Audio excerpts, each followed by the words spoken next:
नई शिक्षा के इस YouTube मंच पर आप सभी व्यूअर्स का हार्दिक स्वागत है। आज के इस वीडियो में हम सीटेट सितंबर 2015 के पेपर 1 के हिंदी भाषा द्वितीय के पेडागॉजिकल इश्यूज़ यानी शिक्षा शास्त्रीय मुद्दों से संबंधित प्रश्नों पर अपनी चर्चा को आगे बढ़ाएंगे। तो आइए स्टार्ट करते हैं। नीचे पूछे गए प्रश्नों के सबसे उचित उत्तर वाले विकल्प चुनिए। आपका पहला प्रश्न है, यानी प्रश्न पत्र के अनुसार प्रश्न संख्या 136। आपकी कक्षा के कुछ विद्यार्थी सड़क को सरक बोलते हैं, इसका सबसे संभावित कारण है। आपके विकल्प हैं, पहला सुनने में समस्या, दूसरा लापरवाही का होना, तीसरा उनकी मातृभाषा का प्रभाव और चौथा उन्हें हिंदी न आना। तो इसका जो सर्वाधिक उचित उत्तर है वो होगा आपका तीसरा विकल्प, यानी यह उनकी मातृभाषा का प्रभाव है जिसकी वजह से वो सड़क को सरक बोल रहे हैं। आइए अब अपने अगले प्रश्न पर चलते हैं। प्रश्न संख्या 137। भाषा की कक्षा में बच्चों को किसी त्यौहार विशेष के बारे में बताना है, आप क्या करेंगे?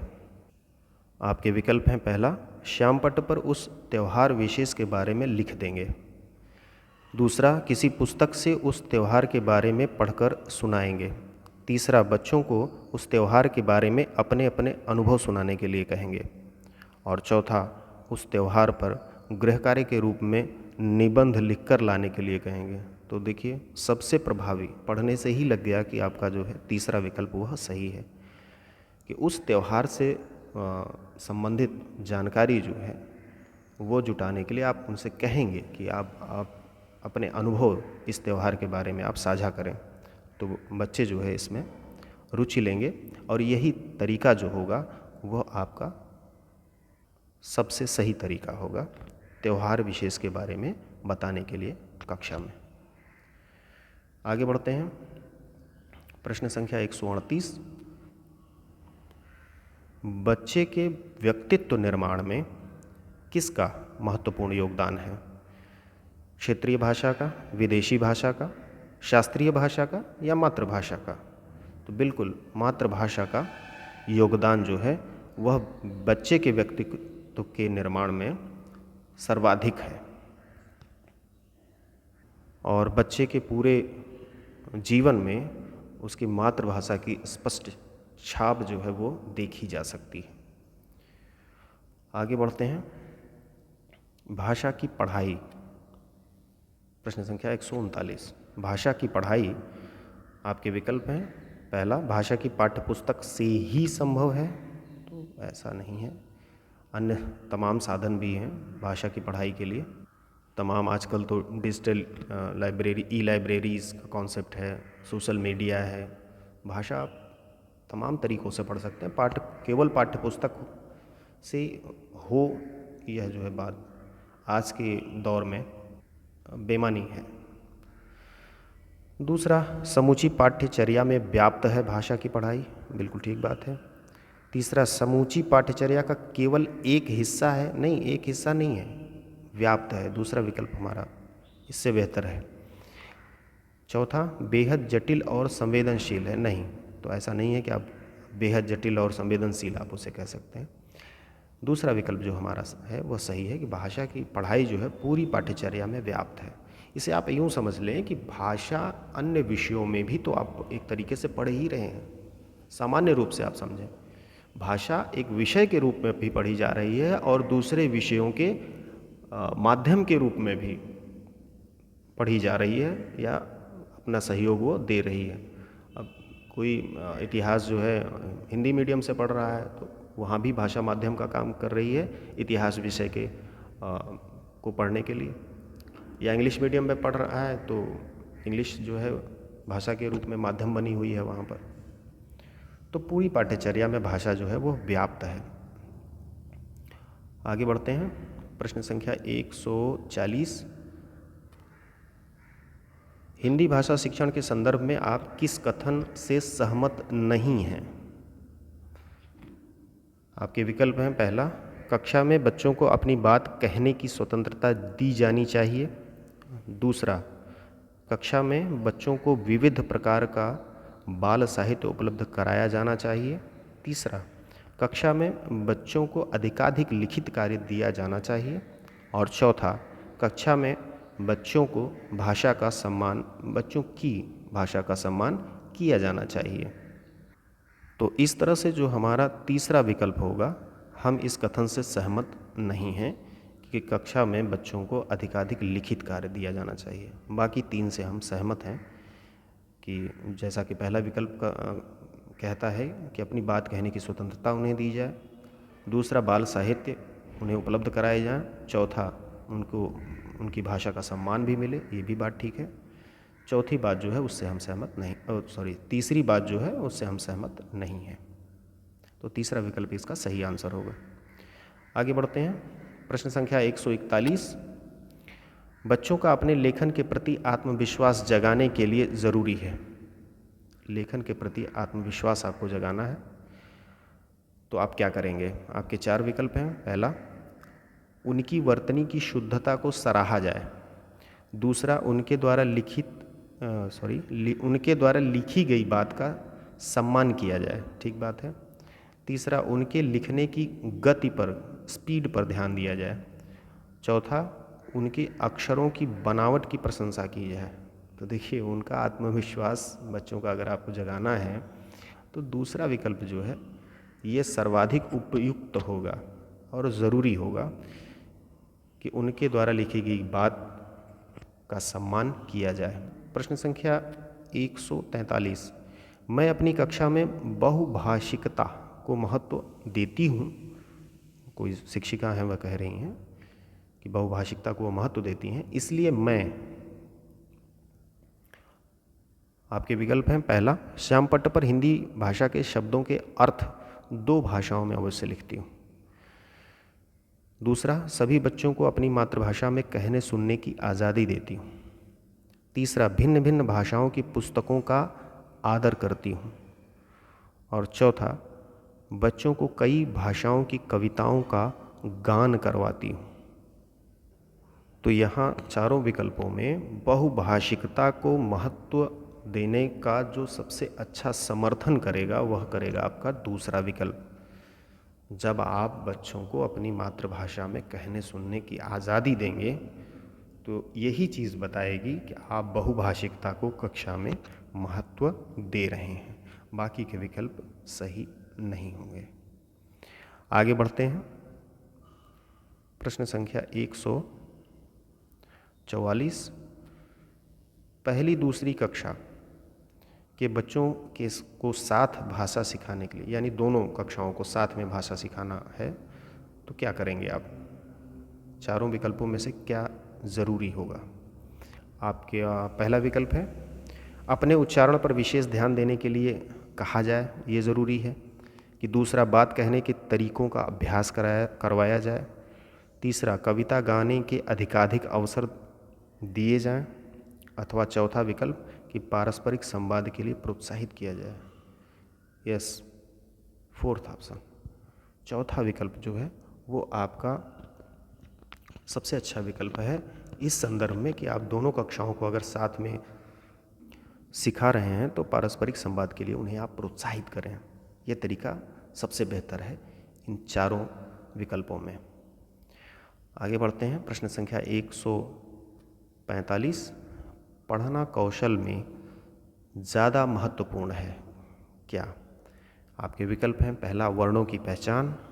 दूसरा, पढ़ने की गति। तीसरा, अर्थ एवं अनुमान। और चौथा, शब्दों का उच्चारण।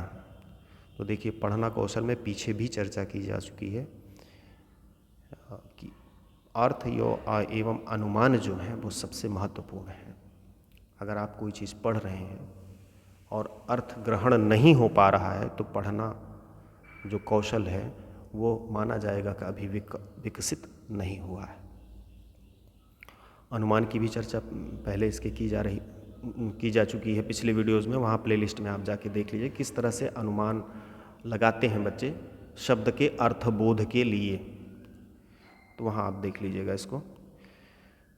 पुनरावृत्ति यहाँ ठीक नहीं है, समय की यहाँ अपनी सीमा है। वर्णों की पहचान, पहला विकल्प नहीं। पढ़ने की गति, ये सब इसके महत्वपूर्ण, सबसे ज़्यादा कह रहा है ना प्रश्न कि सबसे ज़्यादा महत्वपूर्ण क्या है, तो सर्वाधिक महत्वपूर्ण तीसरा विकल्प है। आगे बढ़ते हैं, प्रश्न संख्या 146। प्राथमिक स्तर पर बच्चे किस प्रकार की कविताएं पसंद करते हैं? प्राइमरी लेवल की बात हो रही है। कह रहे हैं जिसमें तुकबंदी हो, दूसरा जिनमें मूल्य हो, तीसरा जिनमें गेयता हो, और चौथा जिनमें नवीन शब्दों का भंडार हो। तो तीसरा विकल्प आपका सही होगा, गेयता जिसमें हो, यानी लयात्मक हो। तो लय को बच्चे जो है ना काफ़ी पसंद करते हैं और जल्दी सीखते हैं। आगे बढ़ते हैं। बाकी के ये जो विकल्प हैं जिनमें मूल्य हो, तो प्राथमिक स्तर पर मूल्य इत्यादि जो है अभी उतने प्रभावी नहीं होंगे, तो इन ऑप्शंस की तरफ मत जाइए आप। हाँ, तुकबंदी थोड़ा सा कह सकते हैं आप कि तुकबंदी जहाँ पर होती है जिन कविताओं में, बच्चे उन्हें भी पसंद करते हैं, पर लयात्मकता जो है वो तुकबंदी से ज़्यादा महत्वपूर्ण हो जाता है इन विकल्पों के संदर्भ में। बाकी नवीन शब्दों का भंडार ये भी नहीं होगा। चलिए आगे बढ़ते हैं। प्रश्न संख्या 147। भाषा अर्जन के संबंध में कौन सा कथन उचित नहीं है? भाषा अर्जन की बात हो रही है, लैंग्वेज एक्विजिशन की बात हो रही है। आपके विकल्प हैं, पहला, सभी बच्चों में भाषा अर्जन की स्वाभाविक क्षमता होती है, ठीक बात है। दूसरा, भाषा अर्जन के लिए नियम सिखाए जाते हैं, मुझे लग रहा है यही नहीं होगा। तीसरा, भाषा अर्जन को सहज बनाने के लिए समृद्ध भाषिक परिवेश होना चाहिए। और चौथा विकल्प, बिना विद्यालय गए भाषा अर्जन संभव है। तो देखिए, आप सभी विकल्पों पर हम एक एक करके आते हैं। तो पहला विकल्प जो है हमारा कि यह स्वाभाविक क्षमता होती है, बिल्कुल ठीक बात है। भाषा अर्जन के लिए नियम नियम नहीं सिखाए जाते हैं, ये गलत है। ये होता है भाषा अधिगम में, ये लैंग्वेज लर्निंग जब स्टार्ट होती है तो नियम इत्यादि वहाँ सिखाए जाते हैं। भाषा अर्जन के समय तो अनौपचारिक रूप से बच्चा सीखता है ना, घर परिवार आस पड़ोस में अर्जन जब उसका चल रहा है तो वहाँ रूल्स नहीं बताए जाते हैं, बस आप बातचीत को जारी रखते हैं, बच्चा भी अपनी तरफ से रिस्पॉन्स देता रहता है। तीसरा, भाषा अर्जन को सहज बनाने के लिए समृद्ध भाषिक परिवेश तो बिल्कुल होना चाहिए। और बिना विद्यालय गए भाषा अर्जन संभव है, बिल्कुल संभव है भाई, और होता ही है। बच्चा काफ़ी कुछ बोलने और कन्वर्सेशन के लेवल पर या बातचीत के स्तर पर बच्चा परिपक्व हो चुका होता है विद्यालय जाने से पहले।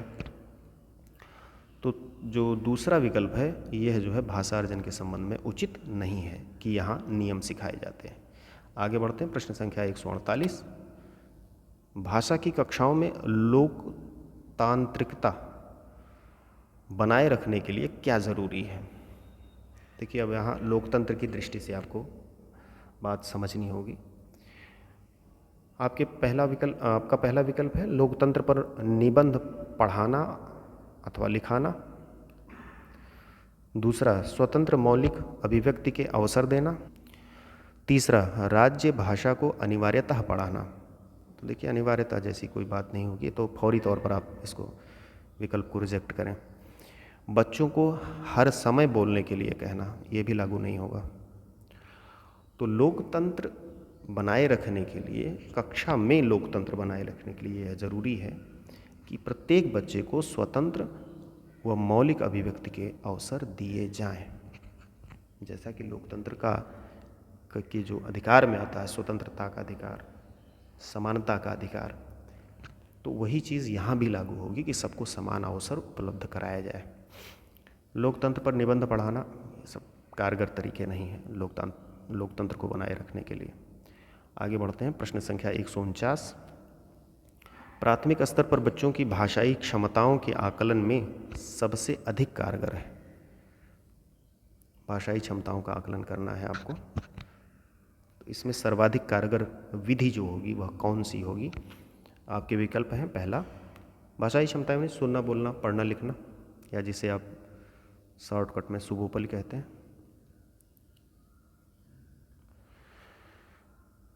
आपके विकल्प हैं, पहला लिखित परीक्षा, दूसरा पोर्टफोलियो, तीसरा जांच सूची और चौथा रेटिंग स्केल। तो बिल्कुल ये रिपीटेड क्वेश्चन है और पोर्टफोलियो जो है इसका सही उत्तर है। पोर्टफोलियो की चर्चा इसके पहले संक्षेप में की गई है, उसको आप वीडियो देख लीजिएगा। और ये प्रश्न कई बार रिपीट हुआ है कई वीडियोस में, और जहाँ तक इस पर विस्तार से इसकी बातचीत की बात रही तो उसको हम किसी पर्टिकुलर वीडियो में करेंगे। आगे बढ़ते हैं। प्रश्न संख्या 150। कहानी पढ़ने के बाद कक्षा में कौन सी गतिविधि सबसे कम प्रभावी है? अर्थात कहानी जब पढ़ी जा चुकी है कक्षा में, तो उसके बाद जो एक्टिविटीज़ की जा रही हैं उनमें सबसे कम प्रभावी कौन सी होगी? पहला, कहानी को अपने शब्दों में कहना, तो ठीक बात है। दूसरा, कहानी को दोहराना। तीसरा, कहानी का अंत परिवर्तित करना। और चौथा, कहानी को आगे बढ़ाना। तो देखिए, जो सबसे कम प्रभावी होगी वह होगी कहानी को दोहराना, दोहराओ, रिपीट करना। बाकी के जो विकल्प हैं वो गतिविधियां प्रभावी होती हैं। एक कहानी को अपने शब्दों में, या कह लीजिए अपने शब्दों में ढाल करके उसको बताना, ये गतिविधि प्रभावी गतिविधि है। और इसी के साथ कहानी का अंत परिवर्तित कर देना, ये प्रभावी गतिविधि है। कहानी थोड़ी सी आपने अधूरी छोड़ दी, उसको आगे बढ़ाने के लिए आप कह रहे हैं, यह प्रभावी गतिविधि है। ठीक है, इसमें कहते हैं ना कि कल्पना शक्ति जो है वो बढ़ती है, और एक ब्रेन स्टॉर्मिंग जो मस्तिष्क झंझावात प्रवृत्ति है वो इसमें काफ़ी हद तक लागू हो जाती है और झकझोरती है कि कहानी को, इसको कैसे आगे बढ़ाया जाए या इसका अंत कैसे परिवर्तित किया जाए, अथवा कहानी को अपने शब्दों में ढालना। तो ये सारे जो है अच्छे विकल्प हैं। ये दूसरा जो है आपका, ये सबसे कम प्रभावी है, अर्थात कहानी को दोहराना। तो इस तरह से आज की चर्चा को यहीं हम विराम देते हैं। मिलते हैं आप सभी से नेक्स्ट वीडियो में। आप सभी को एक अच्छे भावी शिक्षक के रूप में हार्दिक शुभकामना। धन्यवाद।